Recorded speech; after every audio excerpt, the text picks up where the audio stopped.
Regarde bien cet avion en carton. Il ressemble à un jouet, n'est-ce pas? Maintenant, faites attention à cette vidéo.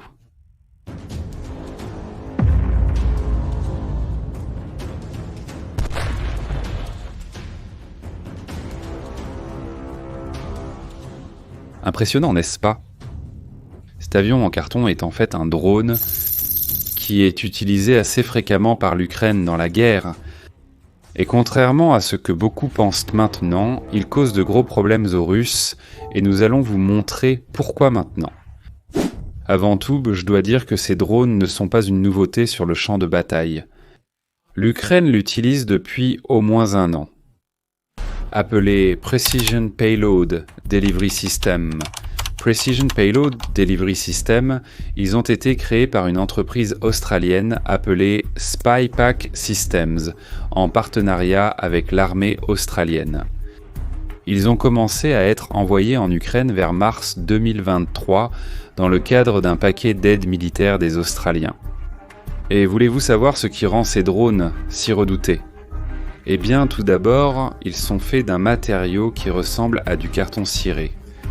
C'est comme le carton qu'ils utilisent dans la boîte où ils mettent votre pizza. Et savez-vous ce qui est le plus intéressant ? Parce qu'ils sont si légers et ont cette apparence simple, ils n'apparaissent pratiquement pas sur les radars. En d'autres termes, il est très difficile de les abattre. Et ou catapultes. 100 par mois sont envoyés aux soldats ukrainiens. Quand vous voyez un de ces drones démontés, ils ressemblent à une étagère démontée, mais ils sont super faciles à assembler. Et si un problème survient, vous pouvez le réparer avec des choses basiques, comme de la colle chaude et du ruban adhésif. Exact, c'est bien du ruban adhésif. Alors vous devez vous demander, d'accord, mais comment un drone fait de carton peut-il être si dangereux ? Eh bien, le secret réside dans sa conception. Ces drones sont lancés avec une petite catapulte, ou, si cette catapulte n'est pas à proximité, on peut même les lancer à la main. Ils ont une envergure de près de 2 mètres et sont contrôlés par une tablette Android. Oui, c'est comme contrôler un jouet, mais un jouet mortel. Ils utilisent le Global Positioning System pour naviguer et ont un logiciel qui fait continuer le drone à voler même si le Global Positioning System était bloqué. Et le plus fou, c'est que la couverture de cire de ces drones leur permet de voler dans des conditions très mauvaises, comme sous la pluie ou près de la mer. De plus, les drones peuvent être réutilisés jusqu'à 60 fois pour des missions de reconnaissance. Un nombre impressionnant. Vous vous demandez maintenant, mais pourquoi quelqu'un penserait à utiliser des drones en carton dans une guerre avec tant d'autres options ? Eh bien, la réponse est simple. Coût et efficacité. Ces drones sont beaucoup moins chers à fabriquer que tout autre drone militaire. Alors qu'un drone ultra technologique peut coûter des millions de dollars, ceci fait de carton coûte entre 673 350 dollars. Cela signifie que si l'un de ces drones est détruit, personne ne sera trop inquiet, car le coût est beaucoup plus bas. Et l'Ukraine a compris très tôt l'utilité de ce drone. Dès leur arrivée en mars 2023, ils réfléchissaient déjà à des moyens de les utiliser pour attaquer l'armée russe. En juin de la même année, ils ont commencé à transformer ces drones en carton en armes kamikazes, c'est-à-dire des drones qui sont programmés pour se détruire lorsqu'ils atteignent leur cible. Ces drones peuvent transporter jusqu'à 3 kg d'explosifs. Cela peut sembler peu, mais c'est plus que suffisant pour causer de sérieux dommages aux véhicules blindés, à l'artillerie et même aux avions. L'une des attaques les plus impressionnantes a eu lieu en août 2023, lorsque l'Ukraine a utilisé ces drones pour attaquer une base aérienne russe à Koursk. Ils ont réussi à détruire un chasseur MiG-29 et 4 avions Su-30, en plus d'endommager d'autres systèmes de défense, comme le Pantsir. C'est au moins honteux, après tout, ces avions coûtent plus de 100 millions de dollars et ont été sérieusement endommagés par un drone qui coûte un peu plus de 3000 dollars. Mais les attaques ne se sont pas arrêtées là. 2 jours après l'attaque à Koursk, l'Ukraine a de nouveau utilisé les drones en carton, cette fois sur une base aérienne à Pskov, qui se trouve à 720 km à l'intérieur du territoire russe. Dans cette attaque, 2 avions de fret ont été détruits, et 2 autres tankers ont été gravement endommagés. Pouvez-vous imaginer la panique que cela a causé chez les Russes ?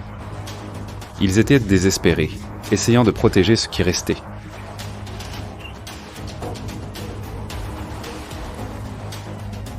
Mais regardez comme c'est curieux. Après ces attaques, des photos d'avions russes avec des piles de pneus sur eux ont commencé à apparaître. C'est ça, des pneus.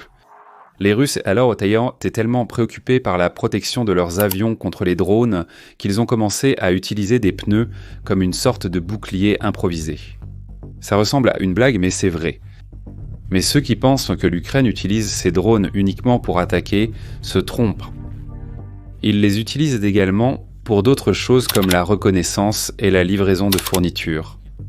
Oui, ils sont parfaits pour transporter des munitions, des fournitures médicales et même des équipements de communication aux troupes en première ligne. Et comme ils sont super légers et difficiles à détecter, ils sont beaucoup plus sûrs que les véhicules traditionnels. Un des représentants de SPYAC a même commenté que le Precision Payload Delivery System a été conçu pour transporter une poche de sang. Imaginez seulement, vous avez des soldats blessés et, au lieu de risquer un véhicule transportant des fournitures, vous envoyez un drone en carton pour livrer exactement ce dont ils ont besoin. Cela peut littéralement sauver des vies. Maintenant, en parlant de chiffres, l'Ukraine a déjà reçu plus de 1000 de ces drones jusqu'à la fin de 2023 et de nouveaux modèles plus puissants sont en cours de développement. Ces nouveaux modèles peuvent transporter jusqu'à 6 kg de fournitures ou d'explosifs, ce qui les rend encore plus efficaces.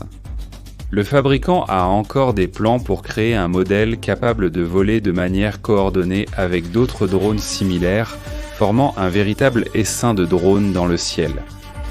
Avez-vous déjà réfléchi aux conséquences ? La Russie, témoin de ce désastre, est intervenue.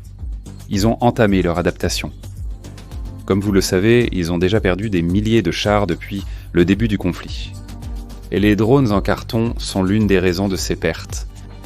Les Russes ont même essayé de créer des chars avec des systèmes de guerre électroniques qui devaient en bloquer les signaux des drones. Mais jusqu'à présent, ces tentatives ont été un échec. Assistons-nous à un changement drastique dans la façon dont la guerre aérienne est menée ? Ces drones en carton sont un bon exemple de cela.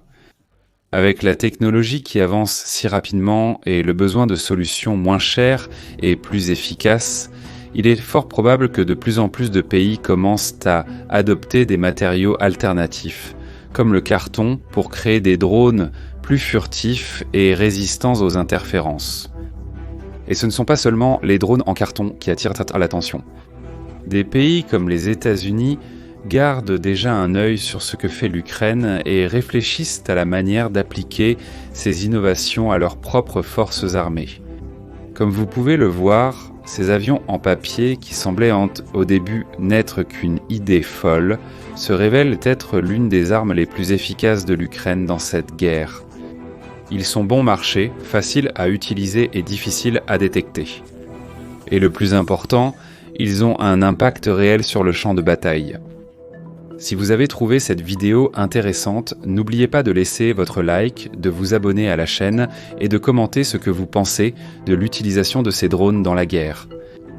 Et si vous aimez ce sujet, profitez-en pour rejoindre notre groupe WhatsApp. Là, nous publions les dernières nouvelles sur tout ce qui se passe dans le monde militaire. Le lien est dans la description. Voulez-vous en savoir plus sur les drones ? Alors regardez cette vidéo. À la prochaine.